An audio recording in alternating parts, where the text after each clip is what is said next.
హల్లెలూయా హల్లెలూయా. దేవుని నామం స్తోత్రం. మీ అందరికి నా వందనములు. కీర్తనలు 120వ అధ్యాయం చదువుకున్నాం. నా శ్రమలో నేను యెహోవాకు మొరపెట్టితిని, ఆయన నాకు ఉత్తరం ఇచ్చెను. యెహోవా అబద్ధమాడు పెదవుల నుండి, మోసకరమైన నాలుక నుండి నా ప్రాణమును విడిపించుము. మోసకరమైన నాలుక ఆయన నీకేమి చేయును? ఇంతకంటే అధికముగా నీకేమి చేయును? తంగేడు నిప్పులతో కూడిన బాణములను, బలాఢ్యుల వాడిగల బాణములను నీ మీద వేయును. అయ్యో, నేను మెషకులో పరదేశినై ఉన్నాను, కేదారు గుడారముల యొద్ద కాపురమున్నాను. కలహప్రియుని యొద్ద నేను చిరకాలం నివసించిన వాడను. నేను కోరినది సమాధానమే, అయినను మాట నా నోట వచ్చిన తోడనే వారి యుద్ధములకు సిద్ధమగుదురు. ఆమేన్. దేవునికి మహిమ కలుగును గాక. హల్లెలూయా. ఈ దినము పునరుద్ధాన దినమందు దేవుని సన్నిధిలో మనం కూడుకొని వచ్చి ఉన్నాము. దేవుని సన్నిధిలో మనం అందరము కూడా ఆయన పూజించ ఆరాధించ వచ్చి ఉన్నాము. దేవునికి మహిమ కలుగును గాక. మీ అందరికీ ప్రభు పేరట వందనాలు. ఆయా స్థలాలలో మీ ఇళ్లలోనే, మీరు ఉన్న స్థలంలోనే మరి భక్తి శ్రద్ధలతో దేవుని సన్నిధిలో ఉండి దేవుని ఆరాధించాలని అందరము ఏకాత్మ కలిగిన వారమై దేవుని ఆరాధించి దేవునికి ఇష్టముగా ఉండాలని ప్రభు పేరట మనవి. దేవునికి మహిమ కలుగును గాక. మరి ఈ దినపు వాక్యము చదువుకుందామండి. తిమోతికి రాసిన మొదటి పత్రిక 3వ అధ్యాయము 16వ వాక్యము చదువుతూ ఉన్నాను. దయతో వినండి. నిరక్షేపంగా దైవభక్తిని కూర్చిన మర్మము గొప్పదై ఉన్నది. ఆయన సశరీరుడిగా ప్రత్యక్షుడయ్యను, ఆత్మ విషయమున నీతిపరుడని తీర్పునందెను, దేవదూతలకు కనబడెను, రక్షకుడని జనములలో ప్రకటింపబడెను, లోకమందు నమ్మబడెను, ఆరోహణై తేజమయ్యను. ప్రార్థన చేసుకుందాం. ప్రేమగల తండ్రి, అద్వితీయ సత్యదేవ, ప్రభుల దైవమా, మీ స్తుతులు స్తోత్రాలు చెల్లించుకుంటున్నాను రాజా. ప్రభువా, ఇప్పుడు ఆయన ఈ దినమున ప్రభా మేము ఈ సన్నిధిలో ప్రభా చేరవచ్చు వలన మాపై మీ కటాక్షం ఉంచిన వాడ మీ స్తోత్రాలు చెల్లించుకుంటున్నాను స్వామి. ఆయన ఈ దినమున మాకు వెలుగు కలుగులాగునను మీ ఆత్మశక్తి కను ప్రభా మేము అధికముగా మీ మహాకృప చేతను, మీ ప్రేమ చేతను పొందులాగునను ప్రభువా. ఇప్పుడు ఆయన మాతో మీరు మాట్లాడిన స్వరం మాకు వినిపింప చేసి దేవా మమ్మలను ధన్యులను చేయమని వేడుచు యేసు పరిశుద్ధ నామమున అడిగి ప్రార్థిస్తున్నాను పరమ తండ్రి. ఆమేన్. హల్లెలూయా. నిరక్షేపంగా దైవభక్తిని కూర్చిన మర్మము గొప్పదయ్యునని అనేటువంటి విషయము మనం చూసాము. ఇక్కడ దేవుని యొక్క దైవభక్తి, దేవుని కూర్చినటువంటి భక్తి, మనుషులు మరి దేవుని భక్తి చేయాలంటే, దేవుని పూజించాలంటే, దేవుని ఆరాధించాలంటే ఈ దైవభక్తి కూడా మరి దేవుడు అనుగ్రహిస్తే తప్ప ఏ ఒక్కరికి అది వచ్చేటట్లుగా లేదు. దేవుడు మామూలుగా మనుషులు దేవుడిని ఆరాధిస్తున్నాము, భక్తి చేస్తున్నాము అంటే అది నిజమైనటువంటి దైవభక్తి కాదు. ఇక్కడ దైవభక్తి కూడా దేవుని యొద్ద నుండి మనకు వచ్చేదిగానే ఉంది. ఎందువల్లంటే నిరాక్షేపముగా దైవభక్తిని కూర్చున్నటువంటి మర్మము గొప్పదై ఉన్నది. అది మర్మముగా ఉన్నది, గొప్పదిగా ఉంది.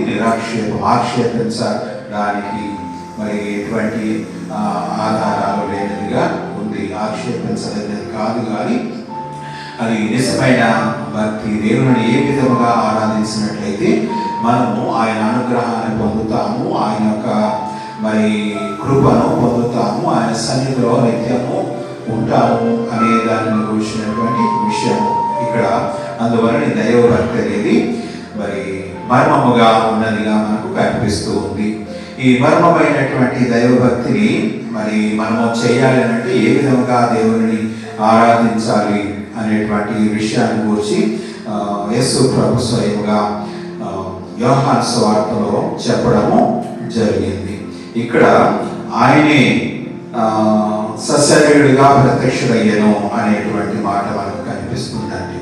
యేసు ప్రభు అంటే దేవుడు, యేసు ప్రభు సశరీరుడిగా ప్రత్యక్షుడు కాకపోయినట్లయితే మరి ఆ విధముగా చేసిన భక్తి అంతా కూడా ఆయన లేకుండా చేసిన భక్తి దేవుని సన్నిధికి చేరేదిగా ఉండదు. కనుక ఇక్కడ ఆయన సశరీరుడిగా ప్రత్యక్షుడయ్యాడంట.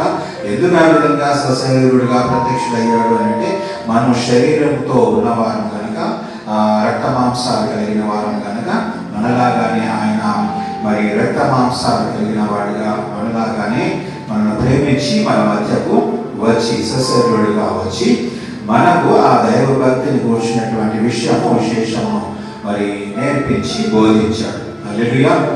ఆ విధముగా బోధించడం మాత్రమే కాకుండా ఈ విధమైనటువంటి భక్తి నిజమైన భక్తి అనేటువంటి విషయాన్ని మనకు ఆయన ప్రత్యక్షపరిచాడు. ఈ దైవభక్తి కూడా దేవుడు మనకు ఉచితంగా ఇచ్చినది. ఈ దైవభక్తి ఉచితంగా ఇచ్చినది. యేసు ప్రభు మనకు ఉచితంగానే అనుగ్రహింపబడినాడు. మరి దేవుని ఆత్మ కూడా యేసు ప్రభు ద్వారా దేవుని ఆత్మ కూడా మనకు ఉచితముగా అనుగ్రహింపబడినది. ఎందువల్లంటే యోహాను సువార్త చెప్పాను కదా, యోహాను సువార్త 4వ అధ్యాయంలో మరి యేసు ప్రభు ఈ విధముగా మాట్లాడిన విషయం మనకు కనిపిస్తూ ఉంది. 21వ వచనం దగ్గర నుండి, అమ్మా ఒక కాలం వచ్చుచున్నది, ఆ కాలమందు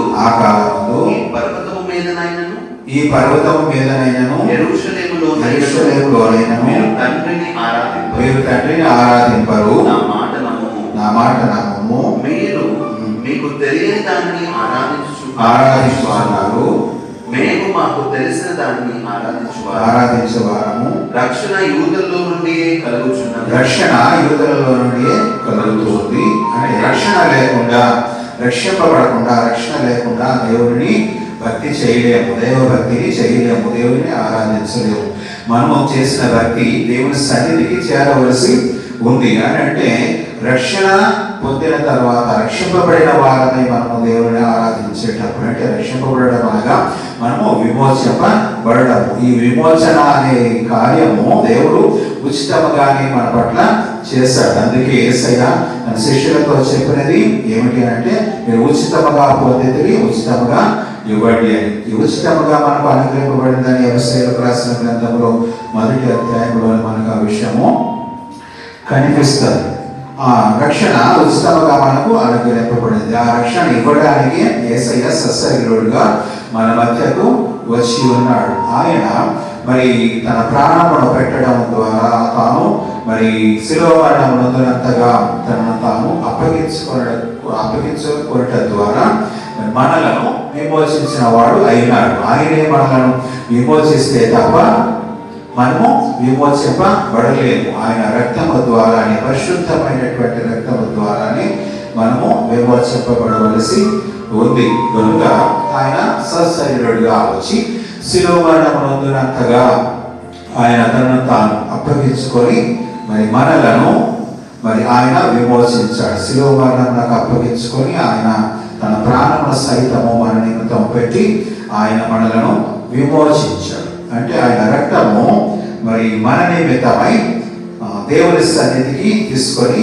వెళ్ళబడింది. దేవుని సన్నిధిలో మరి ఆయన రక్తము, పరిశుద్ధమైన రక్తము, పాపులమైన మన నిమిత్తము ఆయన అప్పగింపబడినాడు. ఆ దేవుని చేతిని అప్పగింపబడినాడు కనుక ఆ రక్తము ఆయన సన్నిధిలోనికి వెళ్ళినప్పుడు మనము విమోచింపబడుతూ ఉన్నాము. అందుచేత ఆయన మరి ఆరోహణి తేజమయుడు అయ్యను. అంటే ఆ రక్తము మరి దేవుని సన్నిధిలో మన నిమిత్తమై ఉంచబడినది.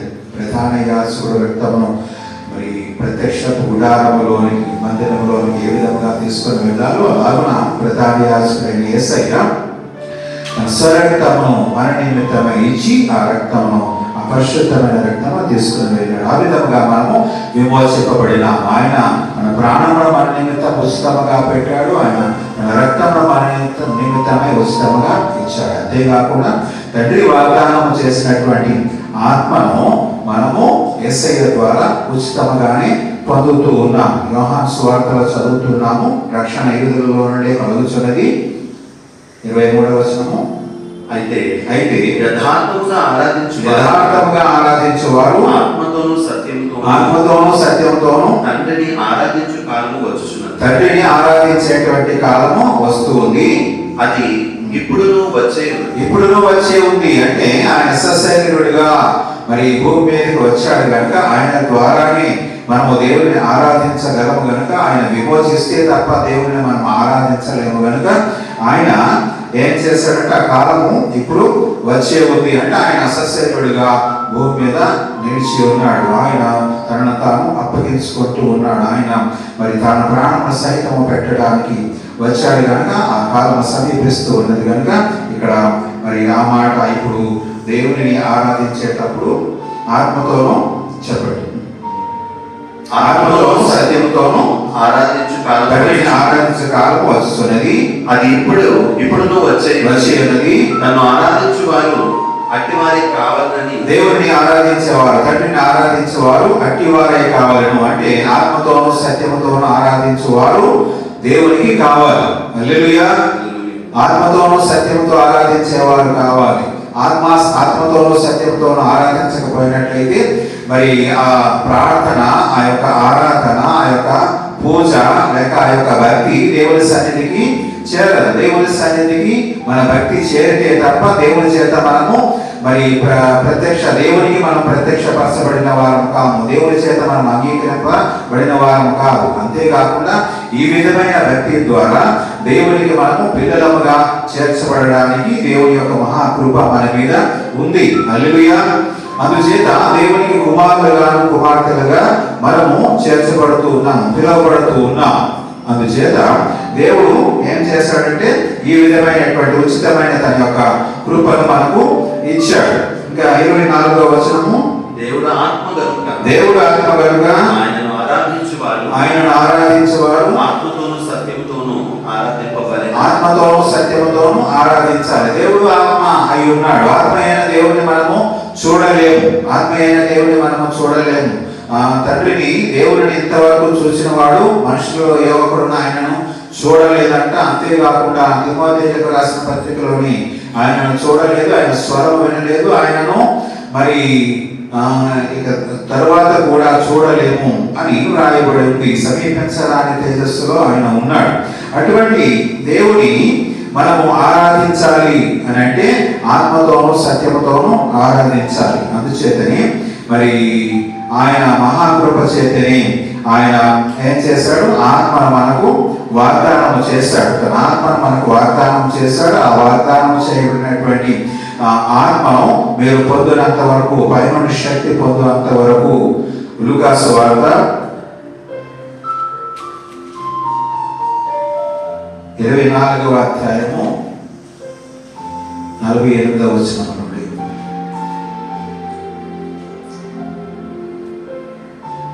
ఈ సంగతులకు నేనే సాక్షులు.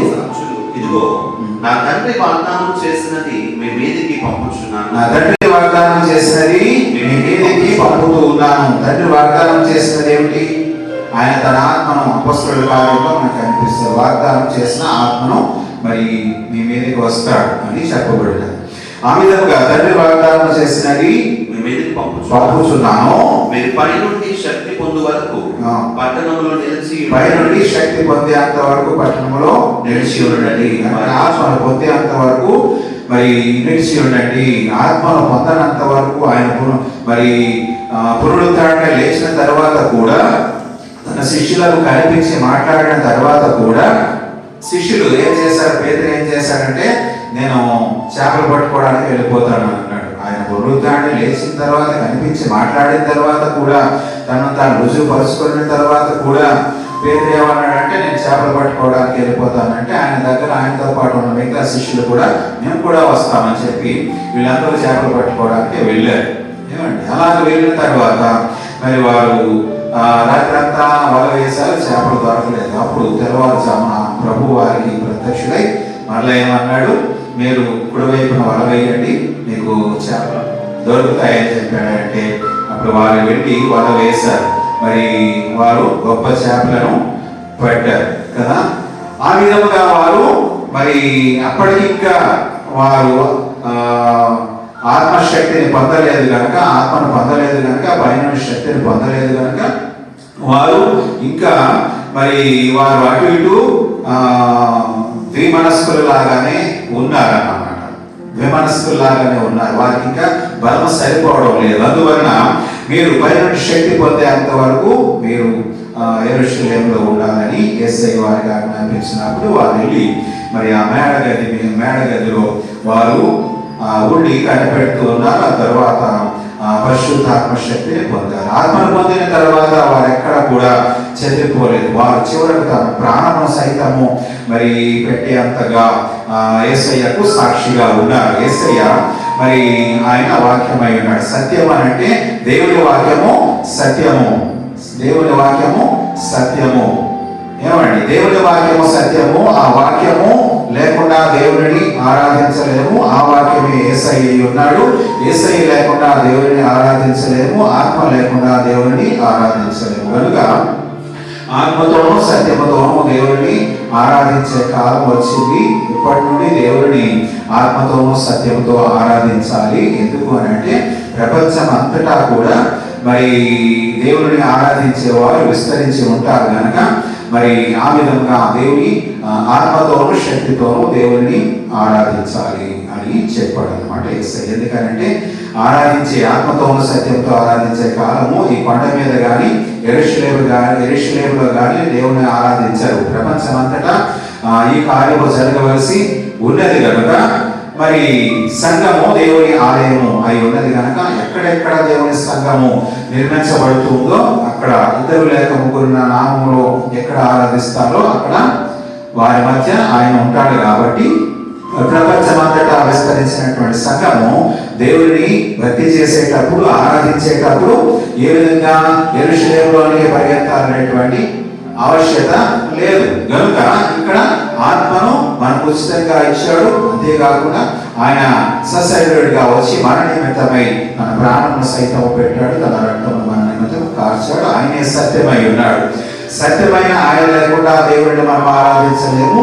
అలాగని దేవుడు వాగ్దానం చేసిన ఆత్మ లేకుండా ఆరాధించలేము. ఆత్మయు శక్తియు మన మీద మరి ఉండినప్పుడు మరి మనము దేవుని ఆరాధిస్తాము. సత్యముగా దేవుని ఆరాధిస్తాము. సత్యములో నుండి తప్పిపోకుండా మనము దేవుని ఆరాధిస్తాము. మనము ఆత్మ చేత శరీరమును జయించడం నిమిత్తమై మరి ఆయన తన ఆత్మను మనకి ఇచ్చాడు. అంతేకాకుండా మనము యేసయ్య నిమిత్తం సాక్షులుగా ఉండడానికి ఆయన తన ఆత్మను మనకు అనుగ్రహించాడు. మన జీవిత కాలం అంతటిలోనూ మనము మరి ఆయనకు సాక్షులముగా ఉంటూ దేవునికి ఇష్టముగా ఉంటూ దేవునికి ఇంకా ప్రీతికరమైనటువంటి పిల్లలుగా ఉండడానికై దేవుడు మన పట్ల మనల్ని ప్రేమించి ఇంత ధన్యకరమైనటువంటి మనము దేవునికి మనకు ధన్యకరమైనటువంటి కార్యము దేవుడు మన పట్ల జరిగించాడు. హల్లెలూయా. ఇదంతా కూడా మరి మనము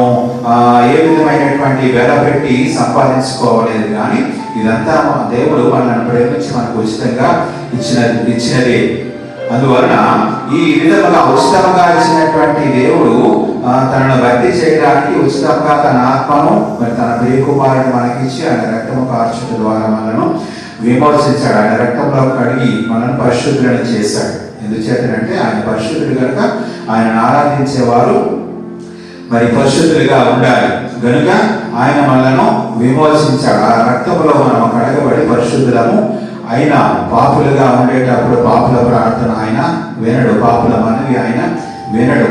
మరి మనం పరిశుద్ధముగా ఉంటూ దేవుని కార్యములలో మనం ఇంకా కొనసాగడం నిమిత్తమై దేవుని యొక్క మహత్తరమైన కార్యములు మరి మనము ఈ భూమి మీద చేయవలసి ఉన్నది కనుక దేవుడు మరి తన కుమారుని ఇచ్చి ఆయన అమూల్యమైన రక్తము ద్వారా మనను విమోచించి అంతేకాకుండా ఆయన ఆత్మశక్తిని కూడా మనకు అనుగ్రహించి మనలను ఈ భూమి మీద మరి ఆయన యేసయ్యకు సాక్షులుగా నిలవబెట్టి ఏమండి మనలను ధన్యులుగా చేశాడు అన్నమాట. అట్టి గొప్ప దేవుడు, అట్టి సర్వశక్తుడు మనకు తోడుగా ఉన్నాడు, మనతో ఉన్నాడు, మన ప్రార్థన వింటూ ఉన్నాడు, మన ఆరాధన వింటూ ఉన్నాడు. మనకు అట్టి దివ్యమైన భక్తి చేయడానికి మన మీద ఆయన కరుణా కటాక్షం ఉంది. అట్టి కృపను మనకు ఇచ్చాడు. కనుక ఆ కృపగల ఆ భాగ్యమైనటువంటి ఆ పరిస్థితిని అంతటిని మనము ఇంకను దైవభక్తిని తెలియనటువంటి వారికి ఈ దైవభక్తిని కూర్చిన విశేషాలు మనము అందిస్తూ మరి మనము దేవుని యొక్క ఆత్మ మనకు ఇచ్చాడు కనుక మరి ఆత్మశక్తిని పొందిన వారమై మనము కాపాడుకుంటూ ఎందుచేతనంటే పౌలయ్య గారు తిమోతిని హెచ్చరిక చేస్తాడు, నీవు మరి ఈ యొక్క పదార్థమును నువ్వు పొందావు కాబట్టి ఈ పదార్థమును పరిశుద్ధాత్మ వలన కాపాడుకోవాలని చెప్తారు. హల్లెలూయా. కాబట్టి దేవుడు మనకు తన ఆత్మను ఇచ్చాడు కాబట్టి ఆ ఆత్మ చేత మనకు అప్పగింపబడినటువంటి ఈ యొక్క పదార్థమును మనము కాపాడుకుంటూ మనము దేవుని యొక్క స్థిరపరచుకుంటూ దేవునికి పిల్లలుగా ఉందాము. దేవునికి మహిమ కలుగును గాక. గొప్ప భాగ్యమును ఇచ్చిన దేవునికి మనము మరి నిరంతరము మరి స్తుతియాగం అర్పించబద్ధమై ఉన్నాము. దేవునికి మహిమ కలుగును గాక. మీ అందరికీ దేవుని పేరిట మరి శుభములు కలుగును గాక. దేవుని యొక్క సర్వశక్తుడైన దేవుని యొక్క దీవెన ఆశీర్వాదం ఆయన కృపా కనికరము నిరంతరము మీకు తోడై ఉండును గాక.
దేవుడు స్తుతి పాత్రుడు, ఆయన స్తోత్రార్హుడు, ఆయన స్తోత్రములపై ఆసీనుడు.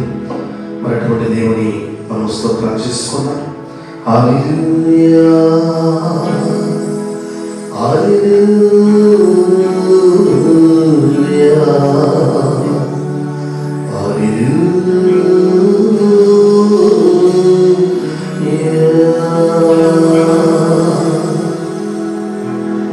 స్తోత్రం నీకే స్తోత్రం, స్తుతి పాత్రుడా నీకే స్తోత్రం. స్తోత్రం, నీకే స్తోత్రం. స్తుతి పాత్రుడా నీకే స్తోత్రం.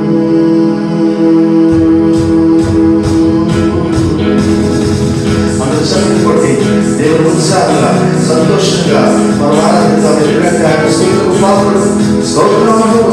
ఆయన గొప్ప దేవుడు. ఆయన ఎంత స్తుతించిన మనం ఆయన స్తుతులతో ఆయన సంతోషపరచలేము. అయినప్పటికీ ఆయన మనకిచ్చిన ఏకైక సాధన ఏంటంటే ఆయన స్తుతించడం మాత్రమే. అందరూ ఉద్యోగంగా హల్లెలూయా. అసాధ్యమైనది లేదు, నీకు అసాధ్యమైనది లేదు, నీకు అసాధ్యమైనది లేదు. సమస్తము సాధ్యమే, హల్లెలూయా, సమస్తము సాధ్యమే. నీకు అసాధ్యమైనది లేదు, నీకు అసాధ్యమైనది లేదు, నీకు అసాధ్యమైనది లేదు. సమస్తము సాధ్యమే, సమస్తము సాధ్యమే. స్తోత్రం, నీకే స్తోత్రం, స్తుతి పాత్రుడా నీకే స్తోత్రం. హల్లెలూయా, స్తోత్రం, నీకే స్తోత్రం, స్తుతి పాత్రుడా నీకే స్తోత్రం. దేవుడు గొప్ప దేవుడు. ఇశ్రాయేలీయులు ఆనాడు ఆయన గొప్ప కార్యాలు చేసి వాళ్ళ ఐగుప్తు విడిపించిన దేవుడు. ఆయన గాలి తుఫాను సముద్రంలో నడిచిన దేవుడు. ఆయన గగనము చీల్చి బలాన్నిచ్చిన దేవుడు. ఆయన గొప్ప దేవుడు వస్తుంది. హల్లెలూయా.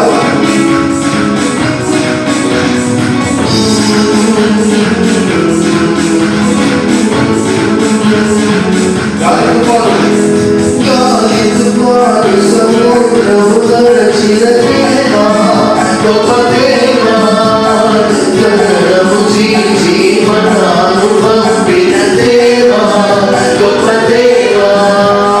గాలి తుఫాను సముద్రము నడిచిన దేవా, గొప్ప దేవా, గగనము చీల్చి మన్నాను పంపిన దేవా, గొప్ప దేవా. నీకే స్తోత్రం ప్రభువా, నీకే స్తోత్రం తండ్రి, నీకే స్తోత్రం. స్తోత్రమయ్యా ప్రభువా, నీకే స్తోత్రం. అసాధ్యమైనది లేదు, నీకు అసాధ్యమైనది లేదు. ఆయన సాధ్యమైనది లేదు, ఆయన సమస్తము చేయగలిగేవాడు. మనందరము ఆయన నమ్మిన స్తుతిగా హల్లెలూయా, సమస్తము సాధ్యమే. స్తోత్రం, నీకే స్తోత్రం, స్తుతి పాత్రుడా నీకే స్తోత్రం. స్తోత్రం, నీకే స్తోత్రం, స్తుతి పాత్రుడా నీకే స్తోత్రం. హల్లెలూయా. అందరూ చెప్పండి. బాగా జరుగులను మధురముగా చేసిన దేవుడు, చేతుల విఘ్నాలను బాగు చేసిన దేవుడు.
నీకే స్తోత్రం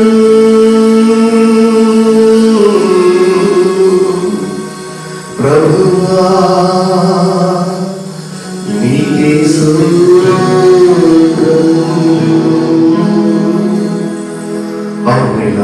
ఆయన స్తుతులకు పాత్రుడు, స్తుతింపదగిన వాడు, స్వర్గములపై ఆశీర్వైన దేవుడు. ఆయన ధాన్యముల మధ్యలో ఆశీర్వైనందుకు అందరూ మనసారి చెప్తే దేవుడు స్తోత్రాలు చెప్పుకుందాం. హల్లెలూయా, హల్లెలూయా. స్తోత్రములు తండ్రి, స్తోత్రములు తండ్రి. మా మధ్యలో దేవాలయ స్తోత్రములు ప్రభా, మీరు మా మధ్య ఆశీర్వైన స్తోత్రాలు, మా ఆరాధన మీరు అంగీకరించుకున్న స్తోత్రాలు. సమస్త మహిమానంతా మీకు చెందుగా యేసు నామమున అడుగుచున్నాము తండ్రి. ఆమేన్. దేవుని నామమున మహిమ కలుగుగాక. మరొకసారి ఈ యొక్క పునరుత్థాన దినము తర్వాత పెంతెకొస్తు దినానికి ఒక వారం ముందు జరిగిన సందర్భాన్ని మనం చూసుకోవడానికి దినము సిద్ధంగా ఉన్నాం. ప్రియులారా, పెంతెకొస్తు దినం గురించి మనందరికీ తెలిసిన మాటే. ప్రభు యొక్క పునరుత్థాన దినము మొదలుకొని 49 రోజులు గడిచి 50వ రోజు పరిశుద్ధాత్మ దేవుడు దిగి వచ్చాడనే సంగతి మనకు తెలుసు. మరి ఈ దినమందు మన యొక్క లేఖన భాగము అపొస్తలుల కార్యము 1వ అధ్యాయం మొదటి నుంచి మనం చూసుకుంటున్నాం. ఓ థెయోఫిలా, యేసు తాను ఏర్పరచుకున్న అపొస్తలులకు పరిశుద్ధాత్మ ద్వారా ఆజ్ఞాపించిన తరువాత ఆయన పరమునకు చేర్చుకొనబడిన దినము వరకు ఆయన చేయుటకును బోధించుటకును ఆరంభించిన వాటన్నిటిని గురించి నా మొదటి గ్రంథమును రచించేదని. దేవుడు నామమున మహిమ కలుగుగాక. చిన్న ప్రార్థన చేసుకున్న ప్రియులారా, స్తోత్రములు తండ్రి యేసయ్యా. మరొకసారి తండ్రి ఆదివారం దినమందు మీ పునరుత్థాన దినమును మేము జ్ఞాపకం చేసుకోండి. మీరు లేచి తండ్రి ఈ భూలోకంలో 40 దినములు వారికి కనబడి వారికి వివరించిన ప్రతి విషయాలు జ్ఞాపకం చేసుకోండి. తండ్రి మీరు వెళ్ళిపోయిన తర్వాత తండ్రి వారు అటెండ్ చేసిన మొదటి సండే, అవును తండ్రి, ఆ సండేని మేము జ్ఞాపకం చేసుకొని మాట్లాడుచుండగా మీరే మాతో ఉండండి. మీ లేఖనంతో మాతో మాట్లాడి మమ్మల్ని బలపరచండి, స్థిరపరచండి. మీ కృపగా అప్పగించుకుంటున్నాము. మీరే మమ్మల్ని సజీవ సాక్షులుగా మీ రాజ్యం కొరకు ఉదయాస్తముల వరకు మమ్మల్ని నిలవబెట్టమని దీవించమని అందరితో మాట్లాడాలి. యేసు పరిశుద్ధ నామమున స్తుతించి వేడుకొంచున్నాము తండ్రి. ఆమేన్, ఆమేన్. ప్రియులారా, మనం చూస్తున్న ఈ అపొస్తలుల కార్యము 1వ అధ్యాయం మొదటి నుంచి మనం చూస్తున్నాం. ఓ థెయోఫిలా, యేసు తాను ఏర్పరచుకున్న అపొస్తలులకు పరిశుద్ధాత్మ ద్వారా ఆజ్ఞాపించిన తరువాత ప్రభు చూడండి, ఆయన పునరుత్థానుడైన తరువాత 40 దినములు వారికి కనబడి, వారందరికీ లేచి ఆయన కనబడి అనేకమైన ప్రూఫ్స్ చూపించి, రుజువులను కనపరిచి, నేను సజీవుడను, ఇదిగో నేను లేచి ఉన్నాను, లేఖనం ప్రకారం లేచి ఉన్నాను, పదే వాడికి చూపించి, ఎవరైతే నమ్మకుండా ఇంకా కూడా పూర్తిగా అంగీకరించిన స్థితిలో ఉన్నారో వారందరికీ లేఖనం నుంచి అన్ని చూపించి వారిని స్థిరపరిచి బలపరిచి ఆయన వారు చూస్తుండగా కళ్ళ ముందే ఆరోపణమైన ఒక సందర్భాన్ని మనం చదువుకుంటున్నాం. చూడండి, ఆయన వెళ్ళిపోయే ముందు చివరి దర్శనం అనేవారు చూస్తున్న ప్రియులారా, ఆయన పరిశుద్ధాత్మ ద్వారా ఆజ్ఞాపించిన కార్యాలు. చూడండి, ఆయన వెళ్ళిపోయే ముందు పరిశుద్ధాత్మ ద్వారా తన యొక్క శిష్యులకు, తనను నమ్మిన వారికి ఆయన నేర్పించిన ఒక విధానం, ఒక పద్ధతి ఆయన ఏంటి చెప్పాడో ఇది మనం చూస్తున్నాం. అందుకే 2వ వచనం చూడండి. తరువాత ఆయన పరమునకు చేర్చుకొనబడిన దినము వరకు ఆయన చేయుటకును బోధించుటకును ఆరంభించిన వాటన్నిటిని గూర్చి నా మొదటి గ్రంథంలో రచించింది. ఇక్కడ చూడండి, 2 మాటలు మనం స్పష్టంగా గ్రహించాలి. ఒకటి చేయుటకును, 2 బోధించుటకును. యేసు ప్రభు చేసిన ప్రతి కార్యము కూడా కేవలం విని పక్కన పెట్టేది కాదు. 2 విషయాలు. ఒకటి మనము చేయాలి, దాంతో పాటు ఇతరులకు బోధించాలి. ఈ మధ్య కాలంలో చాలా మంది కొందరు బోధించడానికి ఇష్టపడుతున్నారు కానీ చేయడానికి ఇష్టపడటం లేదు. ప్రభు చెప్పిన పద్ధతి ఏంటంటే, ఒకటి మీరు చేయండి, తర్వాత మీరు బోధించండి. ఇవాళ యేసు ప్రభువుని అంగీకరించిన ప్రతి ఒక్కరు, ఆయన మార్గంలో నడుస్తున్న ప్రతి ఒక్కరు కూడా మనం చేయవలసిన విధానం ఏంటంటే, ఇది పరిశుద్ధాత్మ ద్వారా ఆయన ఆజ్ఞాపించారు. మనం ఇలాగే చేయాలి, ఇలాగే ఉండాలి. ఇతరులకు బోధించేవాడు ముందు తన్ను తాను ఆ మార్గంలో నడిచేవాడుగా ఉండాలి. ప్రభు చెప్పారు కదా, ఏమని చెప్పారు ఆయన ఉండేటప్పుడు, నీ కంటిలో ఉన్న దూరాన్ని తీసుకోకుండా ఇతరుల కంటిలో ఉన్న నడుచు నేర్చడం ఏమాత్రం కూడా కరెక్ట్ కాదు. ఇవాళ ప్రభు చెప్పింది మీరు చేయండి, ఇతరులకు బోధించండి. 3వ వచనం చూద్దాం. ఆయన శ్రమ పడిన తరువాత 40 దినముల వరకు వారికి అగుపడచ్చు, దేవుని రాజ్య విషయములను గూర్చి బోధించుచు అనేక ప్రమాణములను చూపి వారికి తన్ను తాను సజీవునిగా కనపరుచుకోండి. చూడండి, ఆయన శ్రమ పడిన తరువాత 40 దినముల వరకు వారికి కనపడచ్చు, దేవుని రాజ్య విషయములను గూర్చి బోధించుచు అనేక ప్రమాణములను, అంటే రుజువులను. ప్రభు చేసిన ప్రతి దానికి ప్రమాణము, రుజువు అన్ని ఖచ్చితంగా ఉన్నాయి. ఇవాళ భూమి మీద ఎవరైనా యేసుప్రభు అంటే ఏంటి అని అడిగారు అనుకోండి, నీకు ఆ ప్రశ్న వస్తే చాలు, నువ్వు వెతకాలని అనుకుంటే నీకు అన్ని స్పష్టంగా కనబడేటట్టు ఆయన భూలోకంలో రుజువులిచ్చాడు ప్రియ. అందుకే ఎంత చెప్పారు కదా ప్రభు 5వ వచనంలో చెప్పినట్లు, చూడండి మనము ఒకటి చేసేవాళ్ళు ఉన్నారు, దాన్ని బోధించే వాళ్ళు ఉన్నారు. ఇది ఒక స్థలంలో యెరూషలేములో మాత్రం కాదు, భూదిగంతముల వరకు ఉన్నారు. ఇవాళ నువ్వు ఏమోనున్నా నేను నేర్చుకోవాలని అనుకుంటే ఈ కార్యక్రమాలన్నీ, ఎందుకంటే ప్రభు ఆయన ముందే ఆయన సర్వానికి సృష్టికర్త. ఏది ఎలా జరగాలో నిర్ణయించిన దేవుడు. నిర్ణయం మాత్రం కాదు, నిర్ణయంతో పాటు నిర్వహించిన దేవుడు కూడా. హెబ్రీయులకు రాసిన పత్రికలో చూడండి 1వ అధ్యాయం 3వ వచనం చూస్తే, ఆయన సమస్తమును సృష్టించి అంతటితో విడిచిపెట్టలేదు, దాన్ని ఎలా పరిపాలించాలో, ఎలా చేయాలో, దాన్ని ఎలా కొనసాగించాలో ఆ కార్యక్రమం కూడా ఆయన చేస్తున్నాడు అంటాడు కదా. మొదటి చదవండి నుంచి. ఆయన దేవుని మహిమ యొక్క తేజస్సును ఆయన తత్వము యొక్క మూర్తిమంతమునై ఉంది తన మహత్తుగల మాట చేత సర్వలోకములో ప్రకటించబడేది. ప్రభు బోధించడానికి ఏ మాటలైతే నేర్పించారో ఆ మాటలు సాధారణమైనవి కావు, అవి మహత్తుగల మాటలు. మహత్తుగల మాట చేత సమస్తమును నిర్వహించుచు అంటే చూడండి, గృహ నిర్వాహకుడు అని ప్రభు చెప్పారు. ఒక ఇల్లు అనుకోండి, దాని అన్ని ఏది ఎక్కడ ఉండాలి, ఎలా ఉండాలి, టైం కేట్ చేయాలా, ఏది భోజనం పెట్టాలా, ఒక పద్ధతి ప్రకారం. మనకైతే ఇంట్లో హోమ్ మినిస్టర్ ఉంటారు, ఇంట్లో ప్రతి ఇంట్లో కూడా స్త్రీలు ఉంటారు, వాళ్ళు వాటి బాధ్యతలు వాళ్ళు నిర్వహిస్తుంటారు. పెద్ద ఆర్గనైజేషన్ చేస్తే దాన్ని మేనేజ్ చేయడానికి మనుషులు ఉంటారు. అలాగే ఈ సర్వలోకమును మేనేజ్ చేసే బాధ్యత, దాన్ని నిర్వహించే బాధ్యత ఎవరి చేతిలోనైనా ఉందంటే అది ప్రభువైన యేసుక్రీస్తు వారి చేతిలో ఉంది. దేవుని నామమున మహిమ కలుగుగాక. హల్లెలూయా. చూడండి, ప్రభు ఆయన బోధించేదే చేసి చూపించమన్నారు. ఒకటి మనం చేయాలి, ఇతరులకు చూపించాలి. ఇవాళ యేసు ప్రభు వారు కూడా తన మహత్తుగల మాట చేత సమస్తమును నిర్వహించే దేవుడు, ఖాళీగా విడిచిపెట్టిన దేవుడు కాదు. అది కరెక్ట్గా నిర్వహించచ్చు. పాపముల విషయంలో శుద్ధీకరణము తానే చేసి దేవదూతల కంటే ఎంత శ్రేష్టమైన నామం పొందెను వారి కంటే అంత శ్రేష్ఠుడై. చూడండి, అన్నిటికంటే శ్రేష్టమైన కార్యాలు చేసి చూపించే ఆ గొప్ప దేవుడు ఇవాళ మనతో ఉన్నాడు. అందుకే అంటాడు కదా, తిమోతి రాసిన పత్రిక 1 తిమోతి 3:16 అంటాడు, ఈ దేవభక్తిని కూర్చున్న ఒక మర్మము ఆక్షేపణ లేనిది. అంటే అర్థం ఏంటి? నిరాక్షేపముగా. చూద్దాం ఒకసారి ఆ మర్మం చదువుదాం. నిరాక్షేపముగా దైవ భక్తిని కూర్చున్న మర్మము గొప్పదై ఉన్నది. ఆయన సశరీరుడుగా ప్రత్యక్షుడయ్యను, ఆత్మ విషయమున నీతిపరుడని తీర్చబడెను. ఆయన కన్ఫర్మ్ చూడండి, భూలోకంలో ఆయన చేసి చూపించి నీతిపరుడని ప్రూవ్ చేసుకున్నాడు. ఇంకా ఆత్మ విషయమున నీతిపరుడని తీర్పు పొందెను, దేవదూతలకు కనబడెను, రక్షకుడని జనములలో ప్రకటింపబడెను. రక్షకుడు జనములలో, ఎందుకంటే ఆయన తప్ప వేరే రక్షకుడు లేడు. ఎందుకంటే ఆయన ప్రాణం పెట్టాడు ప్రజల కొరకు. ఏది కావాలో ఆ పరిహారము, పాప నివారణ, దానికి కావలసిన సమస్తము ప్రాయశ్చిత్తము ఆయన చేశాడు. అందుకని జనములలో ఆయన రక్షకుడు చెప్పబడ్డాడు. ఇంకా లోకమందు నమ్మబడెను, ఆరోహణుడై లోకమంతా నమ్మబడెను అనే మాటకు వస్తే యేసు ప్రభు ఊరికే వెళ్ళిపోలేదు. ఆయన ప్రమాణములను, రుజువులను వారికి కనపరిచి అవన్నీ చూపించి తన్ను తాను సజీవుడుగా బయలుపరుచుకున్నాడు. శిష్యులందరూ చూస్తారు, ఆయనతో పాటు ఉన్న వాళ్ళు చూస్తారు, ఏం జరిగిందని చూస్తారు. యెరూషలేమంతా ఒకటే కంగారు, అనాలి. ఏంటంటే యేసు ప్రభు సిలువేశారు కానీ ఆయన లేచిపోయారు. ఆయన మరలా లేచి అందరూ కనబడ్డారు. ఇదిగో నేను చూస్తాను పదే చెప్తుంటే అక్కడున్న అధికారులందరూ భయపడిన పరిస్థితి వచ్చింది. ఎందుకంటే ఆయన రుజువు పరుచుకున్నారు, ప్రూవ్ చేసుకున్నారు. అది అంటాడు కదా, చదవడాడు. లోకమందు నమ్మబడెను, ఆరోహణుడై తేజోమయుడై. ఇది వాళ్ళ కళ్ళ ముందు జరిగిన సందర్భం. దాన్ని మనం అపొస్తల కార్యాలు చూస్తున్నాం. చూడండి, యేసు ప్రభు వాళ్ళని వెయిట్ చేయమని చెప్పారు ఎవరు శిష్యులందరినీ.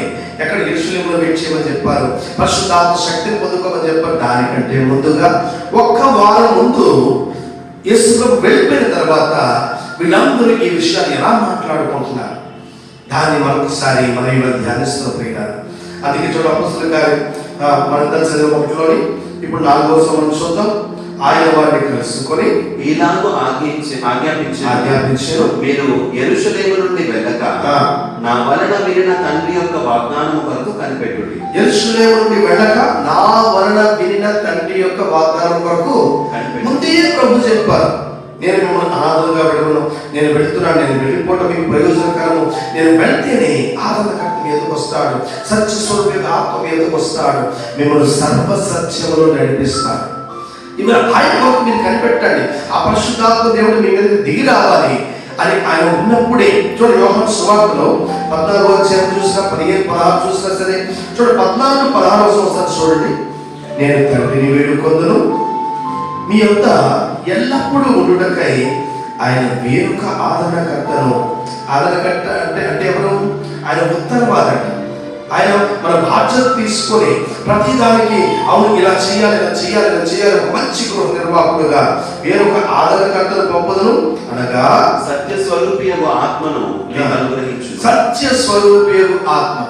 ఇవాళ ఎవరు రాబోతున్నారంటే పరిశుద్ధాత్మ దేవుడు రాబోతున్నాడు. దీని గురించి ప్రభు ముందే చెప్పారు.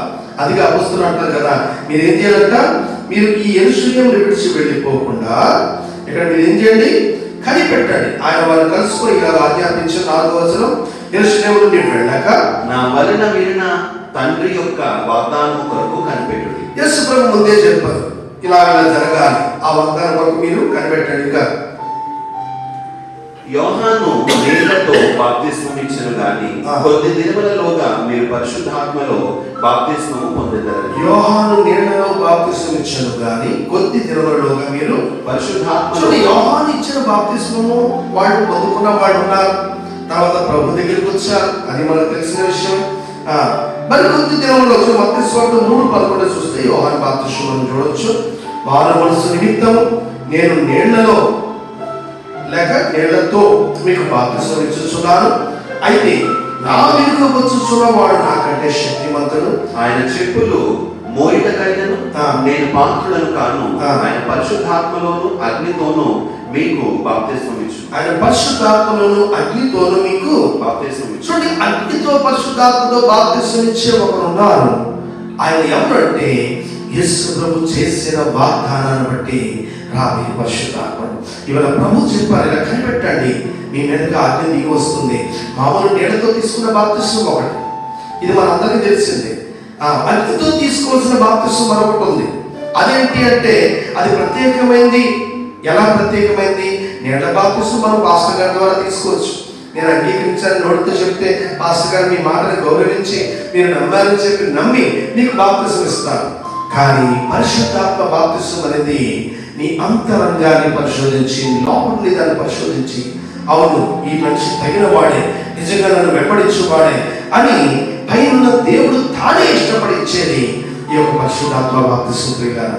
అందుకే చూడండి అపొస్తలులు 2:4 కూడా అందరూ పరిశుద్ధాత్మతో నిండిన వారి ఆత్మ వారికి వాక్శక్తి అనుగ్రహించకూడదు, అన్య భాషలతో మాట్లాడసాగారు. ఎప్పుడు మాట్లాడారు? దేవుని మాటను నమ్మిన వారు ఆయన కొరకు కనిపెట్టారు. మనంతా చెప్పుకున్నాం, చాలా మంది ఆయన మాటని నమ్మలేక ఇంకా అవునా కాదా అవునా కాదా నమ్మకం చాలేదు వాడికి. కానీ ఇప్పుడు ఆయన సమస్తమును కనపరిచి రుజువులతో చూపించి తనను తాను సజీవులుగా కనపరుచుకున్న తర్వాత ఇంకా విశ్వాసం లెవెల్ వారికి ఎలా పెరిగిపోయిందంటే వాటితో ఒకేసారి ఇంకా 100% ప్రభు మాట నమ్మి వాళ్ళందరూ అక్కడ కనిపెట్టడం మొదలుపెట్టారు. చూడండి, ప్రభు వాళ్ళకి ఇస్తారన్న వాగ్దానం తప్పనిసరి ఇచ్చే దేవుడు. ఎందుకు అంటే యోవేలు గ్రంథంలో ముందే చెప్పాడు కదా, ఆ ప్రవచనం నెరవేరాలి. యోవేలు గ్రంథం 2:28 చూస్తే అక్కడ యోవేలుకు దేవుడు చూపించిన దర్శనం, సర్వలోకం కొరకు దేవుడు ఇచ్చిన దర్శనము, మరి ముఖ్యంగా దేవుడు ఏర్పాటు చేసుకున్న కుమారుల కొరకు ఇచ్చిన దర్శనము అక్కడ ముందే రాయించాడు. 2:28 తరువాత నేను సర్వజనుల మీద నా ఆత్మను కుమ్మరించుదును, మీ కుమారులను మీ కుమార్తెలను ప్రవచనములు చెప్పుదురు. ఈ మాట గమనించండి, కేవలం ఇశ్రాయేలీయులు మాత్రం లేదా అబ్రహాము సంతానం మాత్రము, లేదా 12 గోత్రములు మాత్రము అని చెప్పకుండా సర్వజనుల మీద, ఇవాళ భూమి మీద ప్రాణంతో ఉన్న ప్రతి వ్యక్తి కూడా దేవుని బిడ్డగా గుర్తించబడే ఒక కాలము ఇది జరగాలి. ఈ ప్రవచనం ఇంకా వెయిటింగ్లో ఉంది. మనం చెప్పుకున్నాం, బైబిల్లో ఉన్న ప్రతి ప్రవచనం కూడా దానికి ఒక నెరవేర్పు ఉంది, ఒక కాలం, ఒక సమయం ఉంది. యేసు ప్రభువులో నెరవేరిన కార్యాలు ఉన్నాయి. తదనంతరము ఇవాళ సర్వలోకం మీద నెరవేరవలసిన కార్యాలు ఉన్నాయి ప్రియులారా. దాని గురించి మనం చూసుకుంటాం. బైబిల్ అనేది కేవలం మాట కాదు, చెప్పబడిన ప్రతి మాట కూడా, లేదా వ్రాయించబడిన ప్రతి ప్రవచనము కూడా ఒక టైం వచ్చేటప్పుడు జరిగేది. దీన్ని మనం గ్రహించాలి. అందుకే అక్కడ కదా, మీ కుమారులను మీ కుమార్తెలను ప్రవచనము చెప్పుదురు, మీ ముసలి వారు కలలు కందురు, మీ యవ్వనులు దర్శనములు చూడు. ఇవన్నీ జరగాలి. దీని కొరకు దేవుడు ఒక టైం పెట్టాడు. దీనికి ఒక ప్రారంభం ఉంది, మళ్ళీ ఒక ఎండింగ్ ఉంది. ప్రతి దానికి చూడండి, ఒక బిగినింగ్ ఉంటుంది, ఒక ఎండింగ్ ఉంటుంది. ఇవాళ యేసు ప్రభు ఈ వాగ్దానం కొరకు మీరు కనిపెట్టండి.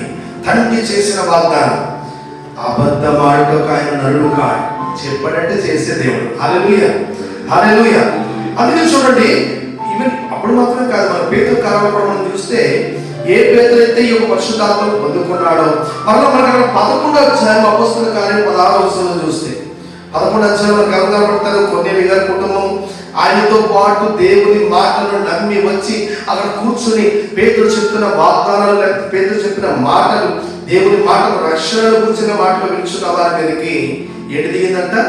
పరిశుద్ధాత్మ. చూడండి 16వ వచనం చదవండి. అప్పుడు యోహాను నీళ్లతో బాప్తిస్మం ఇచ్చును గాని పరిశుద్ధాత్మలో బాప్తిస్మం పొందుతురని ప్రభు చెప్పిన మాట నేను జ్ఞాపకం చేసుకోండి. ఏమైందంటే ఉన్నట్టు ఉండి అందరూ అక్కడ కూర్చున్నారు. పరిశుద్ధాత్మ దేవుడు అందరి దగ్గర రావడం జరిగింది. పేతురు అప్పుడు జ్ఞాపకం చేసుకున్నాడంట, ప్రభు ముందే చెప్పారు కదా, ఈ మాట జరిగింది.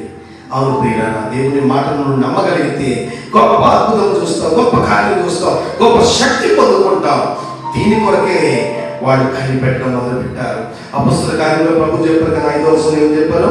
యోహాను నీళ్లతో బాప్తిస్మం గాని కొద్ది దినములుగా మీరు పరిశుద్ధాత్మతో బాప్తిస్మం పొందుతారని ప్రభు చెప్పిన లేఖనాన్ని, ఆయన చెప్పిన ప్రవచనాన్ని, ఆయన చెప్పిన మాటలు పట్టుకొని వాళ్ళందరూ కనిపెట్టడానికి సిద్ధపడ్డారు. ఇవాళ బైబిల్ లేఖనాన్ని నమ్మడానికి నీవు సిద్ధమేనా? చూడండి, వాళ్ళు ఎంతగా ఎదురు చూస్తారంటే చివరికి మరొక ప్రశ్న కూడా అడుగుతున్నారు. ప్రభు ఆలోచన చూడండి. కాబట్టి వారు కూడి వచ్చినప్పుడు ప్రభువా, ఈ కాలమందు ఇశ్రాయేలునకు రాజ్యమును మరలా అనుగ్రహించదవా? ఈ కాలమందు ఇశ్రాయేలునకు రాజ్యం మరలా అనుగ్రహించదవా? ఎందుకంటే దేవుడు ముందే వాగ్దానం చేశాడు, ఇశ్రాయేలుకి నేను రాజ్యం ఇస్తాను. పాపం బబులోను నుంచి వాళ్ళు చెదిరిపోయారు, మళ్ళా తిరిగి వచ్చారు. కట్టుకుని ఉందామనుకున్నారు కానీ మళ్ళా యుద్ధాలు యుద్ధాలు యుద్ధాలు. దాని తర్వాత చివరికి రోమా సామ్రాజ్యం దగ్గర చిక్కుపడ్డారు. అక్కడ ఉన్నారు కానీ వాళ్ళ రాజ్యం వాళ్ళ చేతులు లేదు. ఇతరులు చెప్పాడు, కైసరు చెప్పినట్టు వాళ్ళు చేసుకోవాల్సిన పరిస్థితి. అలాగే వాళ్ళు నడుచుకున్నారు కానీ మాకు సొంతగా మళ్ళీ రాజ్యం ఇస్తావా? చూడండి, ఈ ప్రశ్న వాళ్ళకి ఇంకా ఉండిపోయింది. ఎందుకంటే లేఖనాల ప్రకారం దానియేలు గ్రంథం 7వ అధ్యాయం 27వ వచనం చూస్తే ముందే బైబిల్లో రాయించిన రీతిని ఆకాశం అంతటి క్రింద ఉన్న రాజ్యమును, అధికారమును, రాజ్య మహాత్మ్యమును మహోన్నతుని పరిశుద్ధులకు చెందును. ఆయన రాజ్యం నిత్యము నిలుచును, అధికారులందరూ దానికి దాసులై విధేయులవుదురు. చూడండి, ఇలా జరగాలి. అందరూ ఆయన రాజ్య మండలంలో రావాలి, ఆయన ప్రభుత్వం కిందకి రావాలి. వీళ్ళు అడుగుతున్నారు, ప్రభా మరోసారి చేస్తావా అంటే మొత్తం లోకమంతటి పైన నేను కూర్చుంటాను. ఎందుకంటే లేఖనం నెరవేరినట్టు మళ్ళీ ఈ కార్యం జరుగుతుందా? అలాంటి ఒక అవకాశం వస్తుందా? ముందు మా రాజ్యం మాకు వస్తుందా ప్రభా? చూడండి, వాళ్ళకు ఉన్న ప్రశ్న ఏంటంటే ఇవాళ దేవుడు అది ఇస్తాడా? యెషయా గ్రంథం కూడా చూద్దాం ఒకసారి. 1వ అధ్యాయం 26వ వచనం మనం చూస్తే, మొదట నుండినట్లు నీకు న్యాయాధిపతులను మరలా ఇచ్చెదను, ఆదిలో నుండినట్లు నీకు ఆలోచనకర్తలను మరలా నియమించెదను. అప్పుడు నీతిగల పట్టణమని నమ్మకమైన నగరమని నీకు పేరు పెట్టబడి. ఇది దేవుని వాగ్దానం. ఇశ్రాయేలు వీళ్ళందరూ చూడ ఒకప్పుడు చెరకు వెళ్ళడానికి ముందు యెషయా ప్రవచించేటప్పుడు ఆ అంత్యకాల ప్రవచనాలు అనే మాటల మధ్యలో ఒక మాట ఏంటంటే, నీకు ఆదిలో ఉన్నట్లు మళ్ళీ నీకు న్యాయాధిపతులు. ఒకప్పుడు దేవుడు ఇశ్రాయేలుకి కొలవబడిన స్వాస్థ్యముగా ఆ యొక్క రాజ్యాన్ని ఇచ్చి అక్కడ వాళ్ళని కూర్చోబెట్టినప్పుడు వాళ్ళు వారి రాజ్యంలో ఉన్నారు. అప్పుడు అక్కడ న్యాయాధిపతులు ఉన్నారు, మోషే న్యాయం తీర్చేవాడు. అలాగే ఆయనతో పాటు ఉన్నవాళ్ళు కూడా అక్కడ ఉన్న 12 గోత్రకర్తలు న్యాయం తీస్తుండేవారు. వాళ్ళ వల్ల అవ్వకపోతే మోష దగ్గరికి వచ్చేది. మళ్ళీ వీళ్ళు అడుగుతున్నారు, ప్రభు మాకు సొంతగా రాజ్యం ఇస్తావా అనే ప్రశ్న మనం చూస్తున్నాం. ఇచ్చేదవా అదిలో నుండి నీకు ఆలోచనకర్తను వల్ల నియమించేదను. దేవుడు చెప్పాడు, ఇప్పుడు అన్నీ కోల్పోతున్నావు కానీ ఒక టైం వచ్చినప్పుడు నేను మళ్ళా వీటన్నిటిని నియమిస్తాను, నువ్వు పొందుకుంటావు. ఇప్పుడు శిష్యులు అడుగుతున్నారు, ప్రభా నువ్వు వాగ్దానం ఉంది కదా బైబిల్లో, ఒకవేళ అది చేయబోతున్నావా ఏంటి అని అడిగేటప్పుడు దేవుడు అంటున్నాడు, చూడండి ప్రతి దానికి దేవుడు ఒక సమయం పెట్టాడు. పిల్లలు ఏది ఎప్పుడు జరగాలో అది జరిగే తీరుతుంది. ఇప్పుడు వాళ్ళు ఎదురు చూస్తున్న వాగ్దానం ఇదే మనం 9:11 ఆమోసు గ్రంథంలో చూస్తే, ఆమోసు 9:11 చూస్తే అక్కడ దావీదు గుడారం గురించి ఒక చక్కని మాట అంటాడు. ఏ దావీదు గుడారం ఒకప్పుడు స్టడీగా ఎవరు కదపలేనంత స్థిరంగా ఉండేదో ఒక టైం వచ్చినప్పుడు అది పడిపోయింది అనే మాట వచ్చింది. ఎందుకంటే దేవుడు దానికి ఒక టైం నియమించాడు. చూడండి ఒకసారి చదువుతాను కూడా. పడిపోయిన దావీదు గుడారమును ఆ దినమున నేను లేవనెత్తి ఎవరు లేవనెత్తాలి? ఇవాళ మనం ఏదైతే రాజ్యం పడిపోయిందో, ఏదైతే స్థిరంగా ఉండేదో ఒకప్పుడు విడిపోయిందో, అందరూ చెల్లా చెదరైపోయారో, మరలా నేను వచ్చి దాన్ని నిలబడతాను అని ఒక మాట అక్కడ బైబిల్లో రాశారు. శిష్యులు బైబిల్ వాళ్ళు అనేకమైన ప్రూఫ్స్ చూస్తూ ఈ మాట కూడా జ్ఞాపకం ఉంచుకొని అడగడం మొదలు పెట్టారు.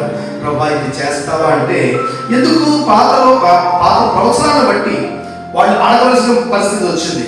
నేను లేవనెత్తి చేసి దాని పోయిన చోట్లను బాగు చేసి ఏదోము శేషమును నామము ధరించిన అన్యజనులందరినీ నా జనులు స్వతంత్రించుకున్నట్లు పూర్వపు రీతిగా దాని మరలా కట్టుదును. ఒకప్పుడు దేవుడు ఏ విధంగా వారికి కనాను దేశాల నుంచి కొలవబడిన స్వాస్థ్యంగా ఇచ్చి వారిని నెంబర్ 1గా చేశాడు. సొలొమోను రాజు పట్టణం మనం చూసేటప్పుడు అక్కడ మొత్తం నెంబర్ 1గా దేవుడు చేసి పెట్టాడు. సర్వలోకంలో ఉన్నవాళ్ళు సొలొమోను రాజు దగ్గర వచ్చి వెళ్తుండేవారు, యెరూషలేమును దర్శించి వెళ్ళేవారు. అక్కడ ఉన్న జ్ఞానము కానీ, రాజ్యము కానీ, లేదా దేవుని మందిరము కానీ వాళ్ళు చూసి నేర్చుకున్న విషయాలు ఒకటి కాదు, రెండు కాదు, అంత గొప్పగా దేవుడు చేసి పెట్టాడు. ప్రియుల అటువంటి ఒక గొప్ప కార్యం ఉంటుండగా ఉన్నటువంటి వీళ్ళంతా శిష్యులు మెల్లగా ప్రభుని అడుగుతున్నారు. ఎవరు అడుగుతున్నారు? ప్రభా మళ్ళా ఒకసారి ఈ కాలంలో ఇశ్రాయేలు రాజ్యము మళ్ళా అనుగ్రహించదువా అని ఆయన అడుగుగా 7వ వచనం అపొస్తలుల కార్యం కాలములను సమయములను తండ్రి తన స్వాధీనమందు ఉంచుకొని ఉన్నాడు. చూడండి, శిష్యులు అడుగుతున్నారు కాలము సమయములను తండ్రి తన, అంటే వీళ్ళకి ఏంటంటే తెలియాలి. ప్రభా ఎప్పుడు చేస్తామో చెప్పేసి వెళ్ళిపోతే మేము ఇంకా మొత్తం డాకా బజాయించేస్తాం. మనకి ఏదైనా కొన్ని సీక్రెట్ తెలిసి అనుకోండి, తెలియకూడదు తెలిస్తే మన నోరు ఆగుతుంది. ఇవాళ వాళ్ళ శిష్యులు అలాగే అడుగుతున్నారు. కానీ ప్రభు చక్కని మాట చెప్పారు, కాలమును సమయమును తండ్రి తన స్వాధీనమందు ఉంచుకొని ఉన్నాడు. వాటిని తెలుసుకొనుట మీ పని కాదు. అంటే ఇప్పుడు అవి తెలుసుకొని అప్పుడు నేను సిద్ధపడతాను అని అనుకోవడం. ఇవాళ ప్రభు రాకడ కొరకు చాలా మంది ఎదురు చూసేది ఆ డేట్ ఏదో మాకు తెలిసిపోతే మేము ఆ రోజు రెడీ అయిపోయి తెల్ల బట్టలు వేసుకుని మేము నిలబడిపోతాం అన్నట్టు ఉన్న వాళ్ళు కూడా ఉన్నారు. వాస్తవానికి చూడండి, ధర్మశాస్త్రంలో ముందే దేవుడు ఒక మాట రాయించాడు. ద్వితీయోపదేశ కాండం 29 మనం చూస్తే దేవుడు అప్పుడే ఇశ్రాయేలుకు నేర్పించిన మాటలో ఒక ప్రత్యేకమైన మాట.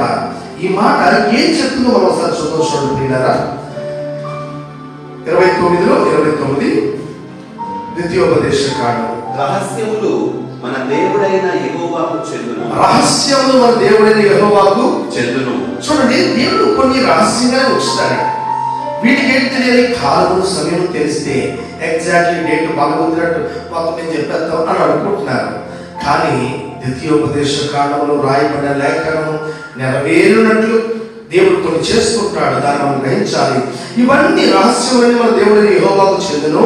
అయితే మనం ఈ ధర్మశాస్త్ర వాక్యములన్నిటిని అనుసరించి నడుచుకున్నట్లు బయలుపరచబడినవి ఎల్లప్పుడూ మనయు మన సంతతి వారి వగునని చెప్పుదు. అంటే చూడండి, ధర్మశాస్త్ర వాక్యమును అనుసరించి నడుచుకున్నట్లు.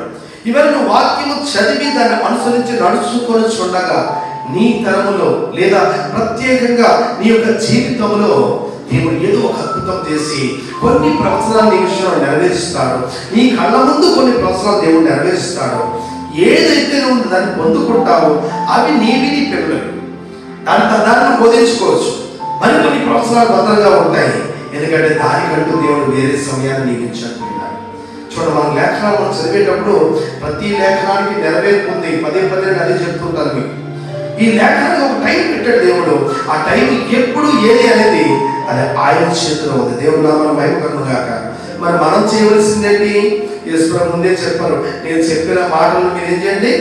ఒకటి, మీరు బోధించాలి. మీరు చెయ్యాలి, బోధించాలి. ఇశ్రాయేలును కూడా ఇలాంటి చెప్పాడు కదా. ఏం చెప్పారు? మీరు పాటించండి, ధర్మశాస్త్రాన్ని మీరు పాటించండి. దేవుడు ఏ ప్రత్యక్షత ఇస్తాడో అది మీది, మిగతావన్నీ రహస్యంగానే ఉంటాయి. ఇవాళ అంత్యకాలంలో కూడా నిజంగా నువ్వు భక్తి గలవాడవైతే, ఒక దానిలో వలె, శేషకు అబద్ధకుల వలె ఎప్పటికప్పుడు బైబిల్ చదివి ఆయన మనం కనిపెట్టుకున్న వ్యక్తివైతే ప్రత్యక్షతలు మన ముందు ఉంటాయి. నువ్వు బైబిల్ చదవకుండా నువ్వు పొందుకోలేవు. చాలా మంది ప్రార్థన చేస్తుంటారు, మనం చూస్తుంటాం.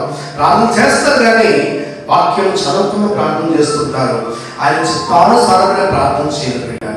దాని దేవుడు ఎంత మాత్రం కూడా ప్రేమించారు. అందుకే వాక్యం చెప్తుంది కదా, ధర్మశాస్త్రం వినపడకుండా చెవిని తొలగించుకుని వారి ప్రార్థన హేయం. సామెతలు అంటాడు. ఇవాళ వాక్యం చదవకుండా ఎన్ని ప్రార్థన చేసినా దానివల్ల ప్రయోజనం లేదు. నీ బుద్ధికి తోచిన ప్రార్థనలో దేవుని యొక్క ప్రత్యక్షతను నీకు అనుగ్రహించవు. వాక్యాన్ని చదివి దాన్ని దేవుడి ముందు పెట్టి ప్రార్థించేటప్పుడు ఆయన అందులోంచి తన వాటిలోంచి తీసి మనకు బోధిస్తాడు. దేవుడు నామమున మహిమ కలుగును గాక. చూడండి, అందుకే దశలోనికి రాసిన పత్రిక 5వ అధ్యాయము 1వ వచనం చూస్తే అక్కడ 2 కేటగిరీల గురించి చెప్తాడు. ఒకటి వెలుగు సంబంధులు, మరొకటి చీకటి సంబంధులు. చీకటి సంబంధులకి ఆయన రాకడ ఎలా ఉంటుందంటే దొంగ వచ్చినట్లు ఉంటుంది. ఇదే వెలుగు సంబంధులకి అయితే మనం వాటిని గ్రహించిన వారమాట. ఎందుకంటే ప్రభువు చెప్పిన సూచనలను బైబిల్ లేఖనములను బట్టి మనం పరిశోధించి ముందుకు వెళ్ళేటప్పుడు ఈ సూచనలన్నీ మనం చూసేటప్పుడు ఆయన ద్వారం దగ్గర ఉన్నాడని మనం తెలుసుకోవచ్చు. దేవుడు నామమున మహిమ కలుగును గాక. అందుకే చెప్తున్నాడు ప్రభు, కాలమును సమయమును తండ్రి తన స్వాధీనము ఉంచుకున్నాడు, వాటిని తెలుసుకోవడం మీ పని కాదు. 7వ వచనం అపోస్తలుల 1:7 చూస్తున్నాం. మీ పని కాదు, ఆయనను పరిశుద్ధాత్మ మీ మీదకి వచ్చినప్పుడు. ఇవన్నీ ఇలా ఉంటుండగానే ఆయనను పరిశుద్ధాత్మ మీ మీదకి ఎప్పుడు పరిశుద్ధాత్మ వస్తాడో, దేవుని మాటను విని ఆయన చెప్పిన ప్రకారం చేసి ఆయన కనిపెట్టమన్న దగ్గరికి వెళ్ళి కనిపెట్టి ఎప్పుడు నువ్వు వెయిట్ చేస్తావో పరిశుద్ధాత్మ దేవుడు నీ మీదకి వస్తాడు. శక్తితో నువ్వు నింపబడతావు. అదే ప్రభు చెప్తున్నారు, ఆయనను పరిశుద్ధాత్మ మీ మీదకి వచ్చినప్పుడు మీరు శక్తి నొందెదరు. కనుక మీరు యెరూషలేములోను యూదయ సమరయ దేశములంతటను భూదిగంతముల వరకును నాకు సాక్షులై ఉండురని వారితో చెప్పారు. భూదిగంతముల వరకు నాకు ఏమై ఉంటారు? సాక్షులై ఉంటారు. ఇది ఎప్పుడు జరుగుతుందంటే ప్రభు చెప్పిన మాటను నమ్మి నీవు కనిపెట్టేటప్పుడు.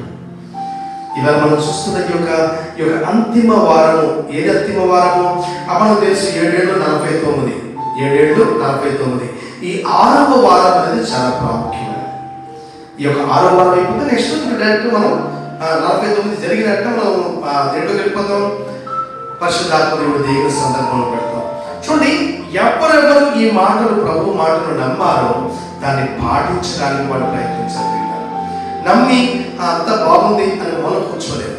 వారు నమ్మిన దాన్ని విని వెంటనే దేవుడు చెప్పినట్లు వారు ఎక్కడికి వెళ్ళి ప్రభు ఏం చేయమన్నాడో ఆ ప్రాంతానికి వెళ్ళి ఎవరి కోసం కనిపెట్టడం మొదలు పెట్టారు? పరిశుద్ధాత్మ కోసం కనిపెట్టారు. వాళ్ళు వెయిట్ చేశారు. ప్రభు చెప్పినట్టు మీరు అక్కడ కనిపెట్టండి, నేను పంపిస్తానంటే 1 రోజు, 2 రోజులు, 3 రోజులు, 4 రోజులు, ఈ మధ్యలో ఒక సండే, ఇది చాలదన్నట్టు మళ్ళీ కంటిన్యూ అయ్యి లాస్ట్ వరకు చూస్తే అప్పుడు వాడు పరిశుద్ధాత్మ దినాన్ని అటెండ్ చేయడం జరిగింది. దేవుడు నామమున మహిమ కలుగును గాక. హల్లెలూయా. చూడండి, ప్రభు చెప్పిన మాటని మనం నమ్మాలి, దాన్ని పాటించాలి. అప్పుడే ఆ పరిశుద్ధాత్మ దేవుని శక్తిని మనం పొందుకుంటాం. దేవుడు నామమున మహిమ కలుగును గాక. హల్లెలూయా. చూడండి, అందుకే ప్రభు చెప్పినట్టు ఎప్పుడు ఈ శక్తి నీ మీదకి వస్తుందో దాని తర్వాత నువ్వు ఆగిపోక ముందుకు సాగిపోతావు. భూదిగంతముల వరకు నీ సువార్త వెళ్తుంది. చూడండి, యూదయ సమరయ దేశములంతటా భూదిగంతముల వరకు నాకు సాక్షులై ఉందురని వారితో చెప్పాను. హల్లెలూయా, హల్లెలూయా, హల్లెలూయా. చూడండి, ప్రభు చెప్పినట్లు మనం ఎప్పుడు సాక్షులుగా ఉంటామంటే మనం పాటించాలి, తర్వాత ఇతరులకి నేర్పించాలి. 9వ వచనం చూద్దాం. ఈ మాటలు చెప్పి వారు చూస్తుండగా ఆయన ఆరోహణమాయెను. అప్పుడు వారి కన్నులకు కనబడకుండా ఒక మేఘము ఆయనను కొనిపోయేది. ఈ ఈ మాట చెప్పి వారు చూడగా ఆయన ఏమయ్యాడు? ఆరోహణమాయెను. ఇది కూడా లేఖనముల యొక్క ప్రవచనముల యొక్క నెరవేర్పైపోయినాడు. యేసు ప్రభు ఏది కూడా సడన్లీ అప్పుడు బుద్ధికి తోచినట్టు చేసిన పని ఆయన ఏమీ చేయలేదు. ముందే శిష్యులు చెప్పాడు, ఇగో ఈ దేవాలయం పడగొట్టండి, నేను మరణించి మళ్ళీ తిరిగి లేస్తాను, 3వ రోజులు ఇస్తాను, ఖచ్చితంగా చెప్పాడు. చెప్పినట్లు అన్నీ చేసినట్లు ప్రభు బ్రతికుంటుండగానే ఒక మాట చెప్పాడు. ఆయన శిష్యులతో మాట్లాడుతూ ఒక సందర్భంలో ఆయన ఏం చెప్పాడంటే, నా శరీరం తిని నా రక్తం త్రాగువాడే నిత్య జీవం కలవాడు, అంచె దినమున నేను వారిని లేపుదును అన్నాడు. అదేంటి ప్రజలుగా అంటున్నాడు, ఆయన శరీరం మనం దగ్గర పెట్టండి, ఇదేమో అయ్యే పదా? 100 ప్రశ్నలు వచ్చేవాడు. అప్పుడు యేసు ప్రభు చక్కని మాట చెప్పారు. యోహాను సువార్త 6వ అధ్యాయం చూడండి, 62లో వీళ్ళకి లేనిపోని సందేహాలు బోల్డెన్ ఉంటాయి. ప్రభు చెప్పిన వాళ్ళ వేగంగా అర్థం చేసుకోలేకపోయారు. అందుకే 6వ అధ్యాయం 62వ చూడండి, ప్రభు మాట, మనుష్య కుమారుడు మునుకున్న చోటునకు ఎక్కుట మీరు చూసిన ఎడల ఏమందురు? యేసు ప్రభు భూలోకంలో ఉండేటప్పుడు అందరి మధ్యలో ప్రసంగించినప్పుడు అక్కడ ఉన్న వాళ్ళందరికీ ఒక గొప్ప విషయం, నా శరీరం తిని నా రక్తం త్రాగబడే నిత్య జీవం గలవాడు, అంచె దినమున నేను వారిని లేపుదును అని ఆయన ఎన్నో విషయాలు, మోషే ఇచ్చిన మన్నా గురించి చెప్పాడు, ఈయన ఇచ్చిన మన్నా గురించి చెప్పాడు. ఈ డిఫరెన్స్ అంతా చూపించి చెప్తుంటే కొందరు సందేహపడ్డారు, డౌట్లు పడ్డారు. అప్పుడు ప్రభు మాటల్లో మాట అలా ఒక మాట ఉంది. ఏంట మాట? మీరు దీనికే ఆశ్చర్యపడితే మనుష్య కుమారుడు మునుకున్న స్థలానికి ఎక్కిపోగొట్ట మీరు చూసినప్పుడు ఏముంది? ఎక్కడికంట? ఆయన ఎక్కడ ఉండేవాడు? అద్వితీయ కుమారుడు, తండ్రి రొమ్మున ఆనుకొని ఉన్న కుమారుడు కదా. అక్కడున్న కుమారుడు ఇవాళ వాక్యమైన దేవుడుగా, ఆ వాక్యం దేవుడు యొద్ద ఉండేది, ఆ వాక్యం దేవుడై ఉండేది. అక్కడే మనం 14 చూస్తే ఆ వాక్యము శరీరధారి, కృపా సత్య సంపూర్ణుడుగా మన మధ్య నివసించారు. చూడండి, ఆ వాక్యమైన దేవుడు శరీరము దాల్చి భూలోకానికి వచ్చాడు. ఇది మనం ముందు గ్రహించాలి. ఈ ప్రత్యక్ష ఎవరికి ఉంది? యోహానుకు తెలుసు.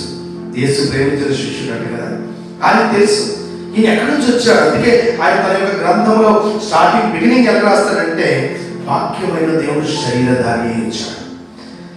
ఇప్పుడు అవును పిల్లలు మనం చూస్తున్నాం చూడండి, ఆ వాక్యమైన దేవుడు ఆయన ఏం చేశాడంటే, చూడండి, భూలోకానికి వచ్చాడు, ఆయన ఈ కార్యాలన్నీ చేశాడనే ఒక ప్రత్యక్షత యోహాను కలిగి ఉన్నాడు. ఇవాళ మనము కూడా అదే దేవుడు శరీరధారి దిగి వచ్చాడు. మళ్ళా అదే దేవుడు ఒక టైం వచ్చినప్పుడు మళ్ళా వెనక్కి వెళ్ళడం మనం చూసేటప్పుడు ఆయన ఏం చేస్తాడంటే, మళ్ళా ఎక్కిపోవడం మీరు చూస్తే ఇంకేమంటారు అని దేవుడు ముందే చెప్పిన మాట మళ్ళా అది జరగవలసి ఉంది. ఏ మాటతో వాడు విన్నారో వారి జీవితంలో వారు బ్రతికి ఉంటుండగానే దేవుడు వారి కృప చూపించడం చూడడానికి. హల్లెలూయా. అందుకే చూడండి, వీరి కళ్ళ ముందే ఈ ఆరోహణం అయ్యే ఒక సందర్భం జరుగుతుంది. ఈ మాటలు చెప్పి వారు చూస్తుండగా ఆయన ఆరోహణమాయను. అప్పుడు వారి కళ్ళకు కనబడకుండా ఒక మేఘము ఆయన కొనిపోయాను. ఆయన వెళ్ళుచుండగా వారు ఆకాశం వైపు తేలి చూడేది. మనం చెప్పుకున్నట్టు అందరూ ఆలోచించుకుని, ఆహా, ప్రభు చెప్పిన మాట జరిగిపోయింది.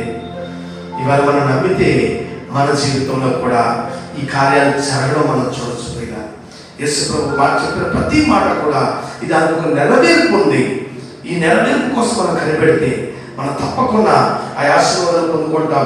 వెంటనే ఆయన విడుచుండగా వారు ఆకాశం వైపు తెరిచి చూడని, ఇదిగో తెల్లని వస్త్రము ధరించుకొనిన 2 మనుషులు వారి ధరించి, గలిలయ మనుషులారా, మీరెందుకు నిలిచి ఆకాశం వైపు చూస్తున్నారు? మీరెందుకు నిలిచి ఇలాగా ఆకాశం వైపు చూస్తున్నారు?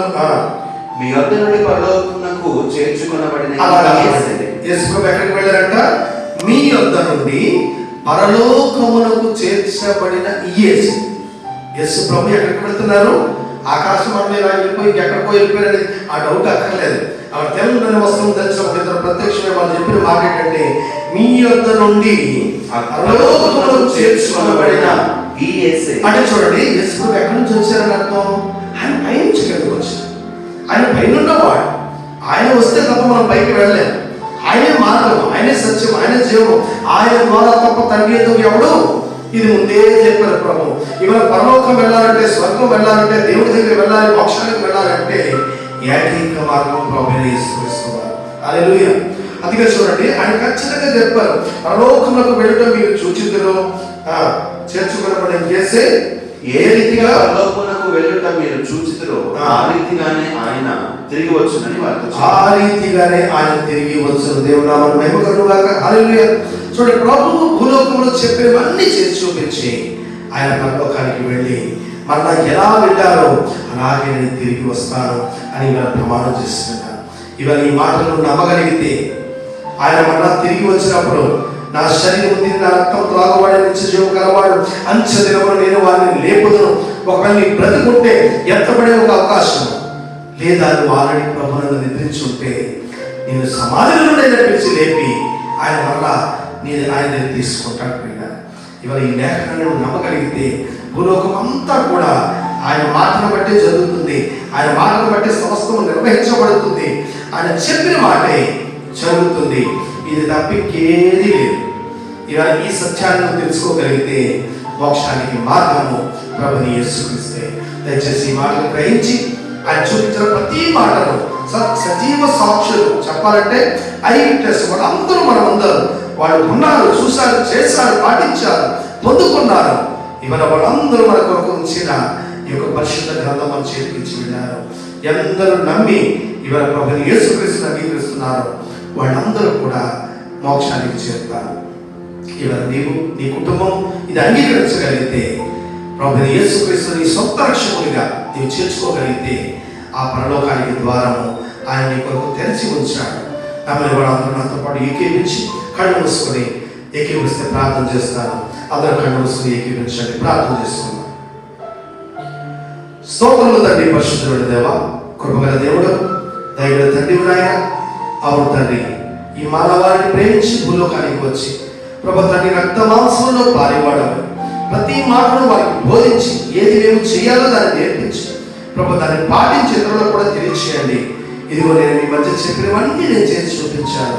నేను మరణించి వాళ్ళ తిరిగి లేచి సజీవులై నన్ను నేను కనపరుచుకున్నాను. ఇప్పుడైనా మీరు నన్ను నమ్మి ఈ మాటలు పాటించండి, మీరు మోక్ష ప్రాప్తులు అవుతారు అని ప్రభువా మీరు చెప్పారు తండ్రి.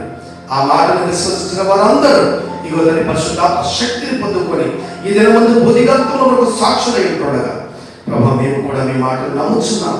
మేము కూడా తల్లి మీ మీరు నేర్పించిన బోధన అంగీకరించి ఇగో తల్లి మీ కొరకు కనిపెట్టుచున్నాము నాయన. మరలా మీ నాకడలో మేము ఎత్తబడినట్లు ప్రభు విశ్వసించుచున్నాం, నమ్ముచున్నాం. ఎందరైతే ఈ దినమున వాక్యము విని అంగీకరించి ముందుకు వస్తున్నారు యేసుక్రీస్తు నామములో వారందరూ సిద్ధపరచబడుదురు గాక, రాకడ కొరకై భద్రపరచబడుదురు గాక, మీ రాకడతో మిమ్మల్ని ఎదుర్కొందురు గాక, మీరు ఇచ్చిన ప్రతి లేఖనం యొక్క నెరవేర్పు చూచుదురు గాక. ప్రభా మీరే మమ్మల్ని అందరూ దీవించండి. విన్న వాక్యం అందరూ హృదయాన్ని స్థిరపరచండి, భద్రపరచండి, ముద్రించండి. సకల ఘనత మహిమ మీరే పొంది మమ్మల్ని అందరినీ నడిపించమని ఉన్నంత వరకు మీకు నమ్మకంగా ఉదిగంతం వరకు సాక్షిగా ఉండడానికి కృప చూపించమని సకల ఘనత మహిమ మీరే పొంది మమ్మల్ని ఆశీర్వదించమని యేసుక్రీస్తు పరిశుద్ధ నామమున స్తుతించి వేడుకొంచున్నాము తండ్రి. ఆమేన్. మన పరమ తండ్రి అయిన దేవుని ప్రేమ, రక్షకుడైన యేసుక్రీస్తు శాశ్వత కృప, పరిశుద్ధాత్మ దేవుని అన్యోన్య సహవాసం చేరువచ్చిన మనకు ఈ విధంగా ప్రభు మాటలను నమ్మి వాటిని పాటించి ఆ మాటలు తీసుకుని బుద్ధిగంతుల వరకు సాక్షులుగా ఉంటున్న ప్రతి ఒక్కరికి ఆయన యొక్క సన్నిధి, సహాయం, సమాధానం సదాకాలం తోడి నడిపించుగాక. యేసు రక్తమేయించాయి, యేసు రక్తమేయించాయి, యేసు నామమున సదా సంపూర్ణ విజయం కలుగుగాక, అపారికి అనంత నాశనం కలుగుగాక, దేవునికి మహిమ కలుగుగాక. ఆమేన్. ఆమేన్. ప్రభువుని అందరికీ వందనాలు. God bless you.